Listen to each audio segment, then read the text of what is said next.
Hi, this is Jeff, local SEO expert here at Pain-Free Dental Marketing.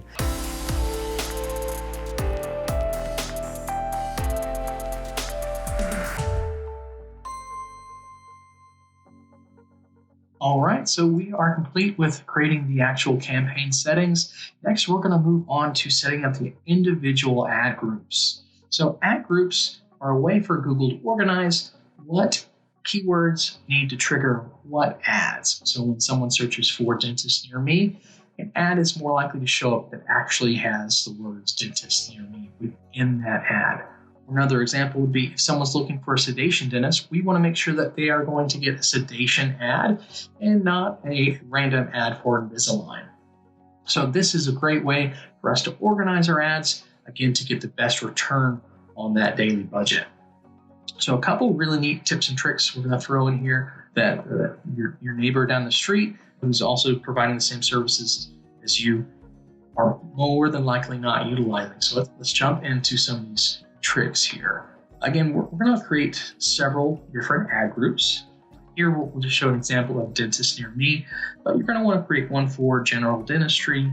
If you provide only fee for service or you're only insurance focused, you'll have ad groups for those as well.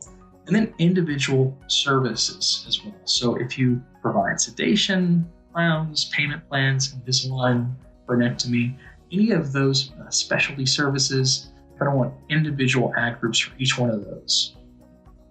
So let's take a look at dentist near me. This is definitely a primary ad group that you want to make sure that you have if you are a general dentist. Again, you'll actually name it as descriptively as possible.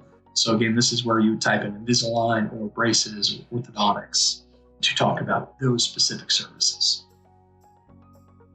Next, we're going to dive into how to find the right keywords. Google has a really great tool here that allows us to actually pull in keywords from what they know works best. So we're going to type in dentist near me into the actual ad products or services and press get keywords. Now you're going to want to make sure to go through each one of these to make sure that it describes a service that you offer as far as the dentist near me terms go.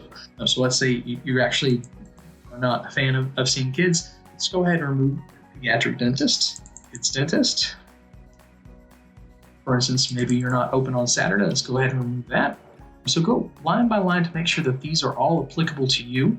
We are going to have a separate one for emergency dental care as well. So let's remove that. Again, just making sure that each one of these matches your specific office. Now for the example here, I'll go ahead and remove a few of these just to get them out of the way. All right, so this is one of our favorite tricks here that saves our dentists so much money in the long term. You're going to want to put everything within brackets. Each one of these search terms needs to be in brackets, and what that does is it tells Google only show my ad when they type these exact words. Now, without the brackets, dentist near me, someone could actually be looking for pediatric dentists near me, and this would trigger them to see your ad. But if, again, we're not looking for pediatric dental searchers, the best way to make sure that they're not going to see our ads is telling Google brackets only show my ads when someone searches these specific words. That'll end up saving you lots of money in the long term. It's also really great at cutting out things like competitor searches. So if you are jumping in front of someone else's ads on accident, someone's searching for a specific dentist, you don't want it to trigger your ads in front of them. And once you've done that and you've got a good selection of keywords, again, you're going to want to make sure you add as many in there as you can that are applicable to that specific ad group. Go ahead and add as many of those ad groups as you can, and recommend those primary ones to be general dentistry, and again, search for the services and make sure it's as alignable to that service as possible. Fee for service, insurance-based, emergency, sedation, crowns, payment plans, Invisaligns. Basically, if it is a page on your website, you should have an ad group for it. All right, so go ahead and save that. And next we can dive into the actual ad creation. That was pain-free, wasn't it? And you did it yourself.